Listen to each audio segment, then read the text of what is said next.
Morse and Browning are names synonymous with high-quality chain drive systems. Morse is a leading manufacturer of high-quality roller and inverted tooth chains since the 1890s.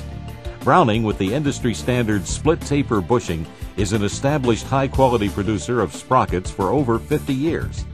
Morse and Browning operate as business units of Emerson Power Transmission. Both are an integral part of America's power transmission market and have the experience you need to solve your demanding chain drive applications. Our Quality Systems API certification for Morse chain and ISO 9000 certification for both Morse and Browning support the world-class manufacturing you have come to expect from a market leader.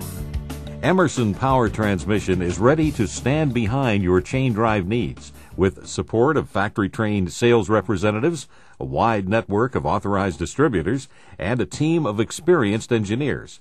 For additional information on Morse chain and Browning sprockets, go to our website and experience the power of Emerson at www.emerson-ept.com.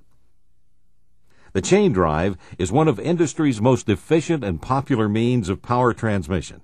Properly selected, installed, and maintained, quality EPT roller chain drives will provide years of reliable service. This video will cover the fundamental steps to properly maintain your Morse chain and Browning sprockets, as well as instruct you how to check for wear. It will also cover the proper steps for installing new sprockets and chain, setting the proper tension, and providing adequate lubrication. Before servicing any type of electrically driven machinery, turn the power off, lock out and tag the main disconnect of the equipment. Remove the chain guard and inspect and clean it thoroughly. Inspect the guard for drive interference. Interference between the chain link plates and a rigid guard can cause link plate impact fatigue failure.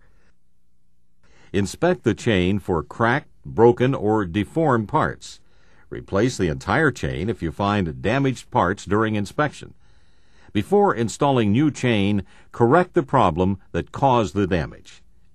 Technical Services will provide troubleshooting assistance or check the media library located in the Edge Online section of our website at www.emerson-ept.com. Always keep your drive clean. You can clean the chain by dipping it in a degrease solution. This is an effective way of removing dirt, but you have also removed the lubricant from the chain rollers and bushings. It is imperative at this point to dip the chain in a recommended lubricant such as a good grade of non-detergent petroleum oil. The viscosity of the oil is determined by the surrounding temperature.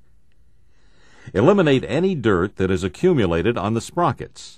Dirt or foreign material in the sprocket seat can cause tensile loads great enough to damage or break the chain if forced through the drive.